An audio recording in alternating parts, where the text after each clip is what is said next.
Bote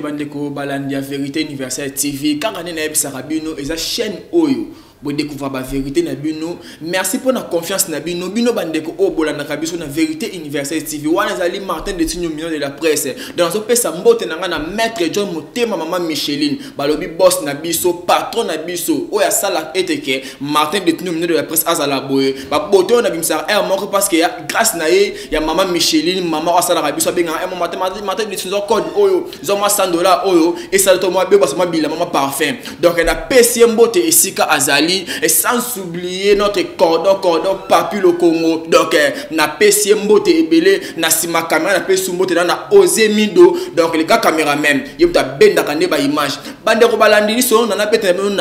na mukolo ya lelo ezali ete na ville ya Kinshasa tozana maladie ya coronavirus bakonza mboka balobi eteke tomi batela na maladie oyo toza ba mesures préventives to s'éloigner entre tout ça là 1 mètre na muto ozo sola nae to la taba kashine ozo mona poto mi batela contre maladie oyo ya coronavirus mais ezo ça la participer mawa ko mona na commune ya Kasavubu solo salité etondi na ville ya Kinshasa ya kosakana te batu bazo boaka salité bosoto donc ce que na sayo wana côté ko zo mona batu bazo ya ba poubelle batu bazo ya ba pousu bazo boaka salité wana bana baza indisposé ba parents bazo le la solo ce qu'on a la mituni question moko est-ce que batu ba konama batu bi bati est-ce que ba solo wana batu bazo batu donc batu bati la ndenge nini solo ki makasi coronavirus ça ya ville ya Kinshasa salité etondi bande ko balandi bokola ba image za na bokolanda osé mindo bene so ba image wana botala ba image wana solo ya kosaka te full zo mona wana batu na komina Kasavubu balembi solo pe batu baso ba matiti wana basana ba cash nete basana matana ba gante batu baso ya matiti baso boka wana baso ya ba poubelle baso boka wana est-ce que ça komi batela contre coronavirus oyo kimbuta tiki full oyo ça fait des années ngobila pa ye fulu wana pe ezolo ngwa pete so wana mitu na question maladie oya coronavirus ekolongwa ndenge nini na ville ya Kinshasa take solo eza makasi na ville ya Kinshasa batu bazolela papa solo oyo soko ya awa tozoko kolala te sina kata ba immeuble sina bandaku solo ezokota maladie ya coronavirus source na ngopena pe salité ce qu'on biso moka na biso la salité makasi bakonza mboka bazo ba kashine na ba kashine ngobe batu bazo lata ngopete so eki makasi batu bazo contaminer te ndenge nini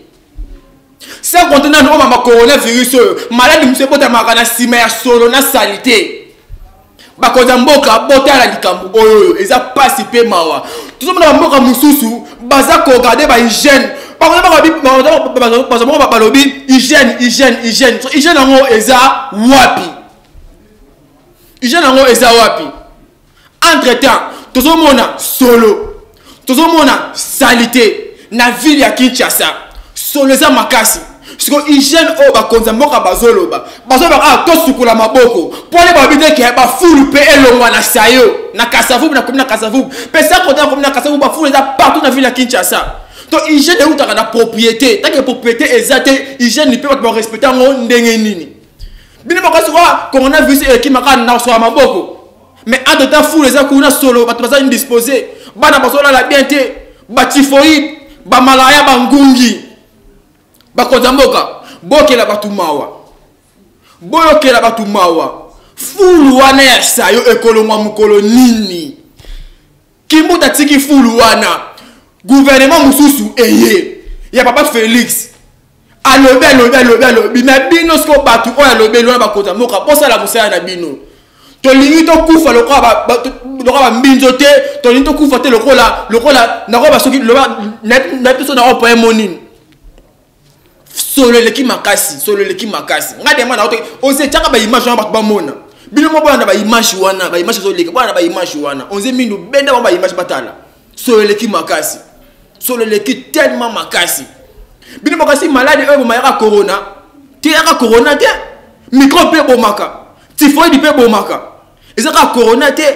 tout respecter hygiène mais comment tu respecter hygiène tant que moka na biso eza salité eza malamu te solo ya ville à Kinshasa elingi kosila te ekosila mukolo nini problème na biso nde yango wana na bapasi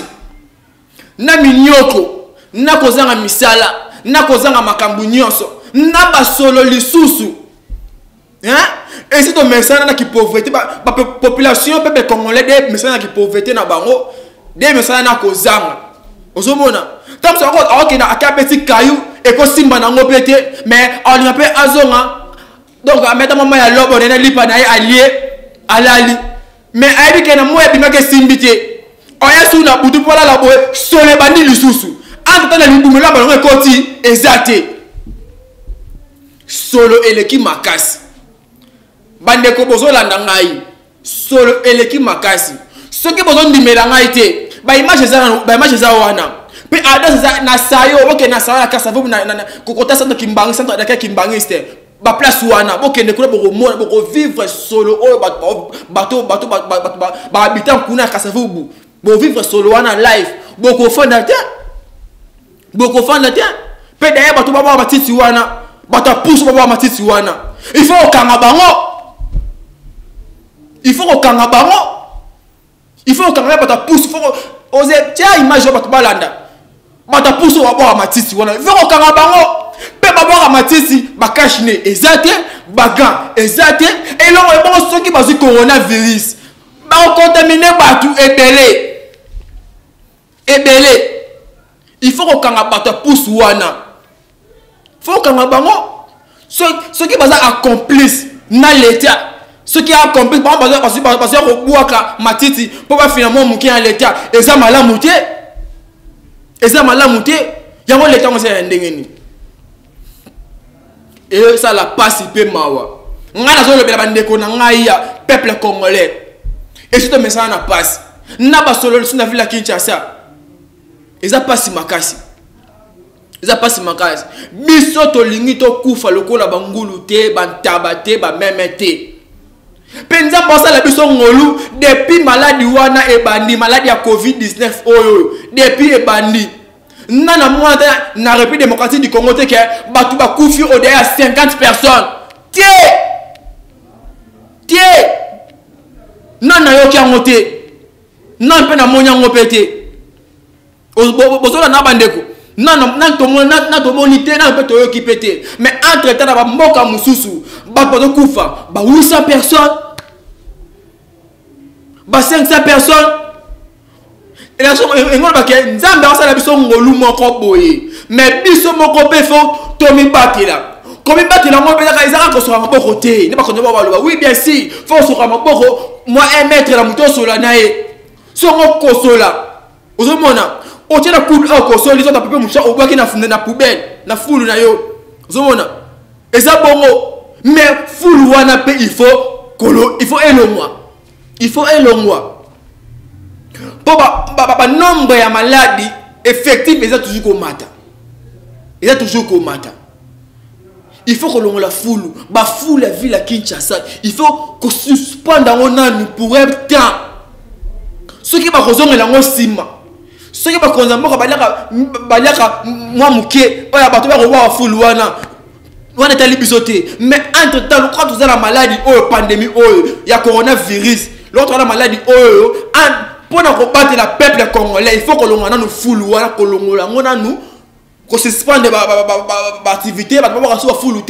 dans un premier temps jusqu'à nouvel ordre retrouver solution oyo ya coronavirus wana soko kozonga ezongi nango mais soki pe biso soki pe ezongi batu ba kufa kaka na solo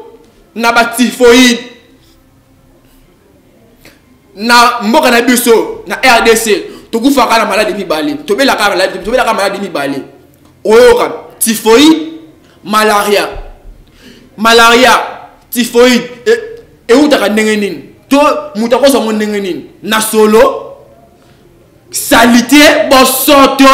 bangungi.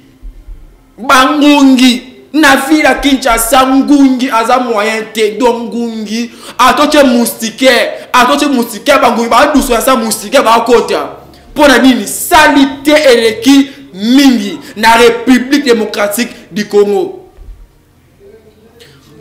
Bakonzi bote ali kambo. Bote ali kambo. Et aussi la passe pe mawa. Yanga na sengi kakaki. Bande ko na ngai o bozo na ngai. Bande ko na ngai, bayaya na ngai, baleki na ngai, ba papa na ngai, ba mama na ngai. Tomi bate la kaka. Tomi bate la kaka. Biso ngai na sali musala na ngai tant que chroniqueur. Na pesi message. Oyo bande ko na ngai ba koko pesa te. Take eza do mai na ngai yango na pesi message eleka batu balanda. Tomi bate la kaka. Ngai na lingi bino mi. Yango na sayeli bino émission oyo pona batu balanda etambola monde entier po batu balanda. Et ça la passe makasi. Et ça la passe makasi. Solo ya kosakana te solo. Solo ça tellement oko supporter te. Oko supporter place wana solo ki makasi. Nebiga bande ko balandi boza ebele. Liboso ba TV na bino. Kana le baka boza abonner massivement na Vérité Universelle TV. Et là esika oyo biso tolobaka vérité. Pepino boza ka biso confiance na ba vérité oyo tolobaka. Tokosaka te awa. Tu inventera pété, oh, c'est le robot qui invente. Et ça, vérité. Tu as toujours la vérité. Le quoi la boss n'a pas maître John, elle s'est toujours vérité. Vérité universelle TV. Il y a un moni, Moussala Oyo. Tout ça là, on na bino, maman na biso, papa na biso, bandeko, baleki, bayaya. Ça là, on na bino, pour na soutenir. Merci beaucoup pour la fidélité na bino. Merci pour na bolinga biso mingi, bolinga minot de la presse mingi. Parce que minot de la presse alors pas toujours vérité. Na pas toujours vérité quand ça bino que botre a toujours branché, scotché la vérité universelle TV. Bobo ça na ko s'abonner té. Bota la émission, pe bo panza yango. Bande ko OP bakote la te bozangisa ko lancer bango ba message oyo te bande ko to bi batela na monto komi na suka déjà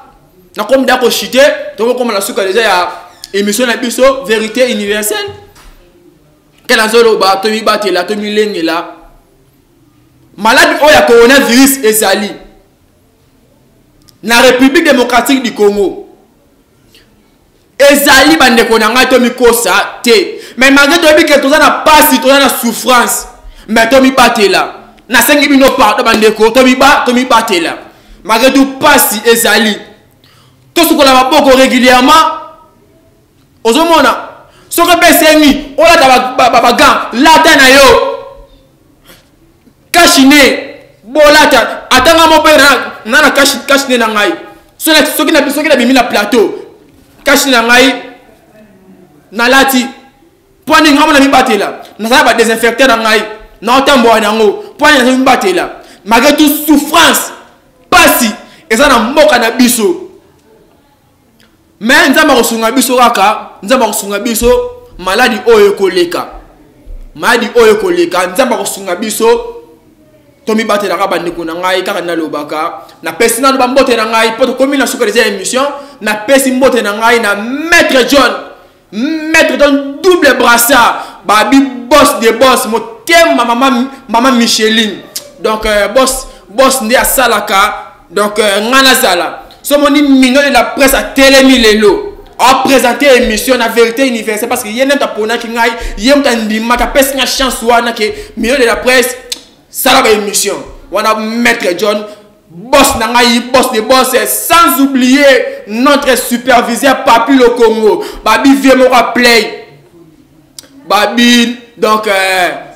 moi na déjà donc ma pas bolé belé de la moi na wana akola malamu ndo le to fêter donc le lo peme so ina so na kiti dans le plateau donc fêter ça la wana ya superviseur na biso moi na sika déjà ina aina mukili donc wana superviseur na ngana pese mbote sika zali babi Papi le Congo donc asola ka bien ba travailler na ye donc asola ka ki toko ya rosakanate donc fait na biso moko na pese mbote sika zali et sans oublier na sima caméra Osé Mido, donc grand caméraman, donc Blackité, grand caméraman, on va s'en aller à RTNC, mais à Boya, animé travailler avec un maître John. Pour maître John, ça va bien. Il y a un moment à Boya, à RTNC, à Boya, à Congo, à Boya, à Nyon-Sowana. Après, on va mettre John Vérité Université TV. Donc, on a fait ce mot dans Rachel, Jikanji, Koisrazali, Bambote Belé, Babouana collègue Nanga, donc collègue Nanga, donc sans oublier Joël Molo, Bambote Belé, Joël Mola, on a fait ce mot de Skazali, Berli Vengamete, donc Mbote Belé, donc on a collaboration quoi. Tout ça, on a Bambote Belé, et sans oublier mon boss Abeda Chorik Mandala, patron Moussou Soubangouana. Tete na iba boko banque bambote belé siko zali donc makamboza bien docteur Mamo babi le grand sexologue babi soki vraiment et le connaître et là linango il y a côté les misango les grands sexologues babi soki moi c'est déjà vraiment na c'est soko epa na e arozongi sango les grands sexologues donc makamboza kitoko na pesi mbote na ngana ba ndeko wala nakangai o passer na moi confiance o ye babi ke de la presse alo bakane vérité à cause ça va na été. Restez toujours branchés, scotchés sur votre chaîne Vérité Universelle TV. Donc retrouvez-nous dans l'émission Moussoussou. Bye bye.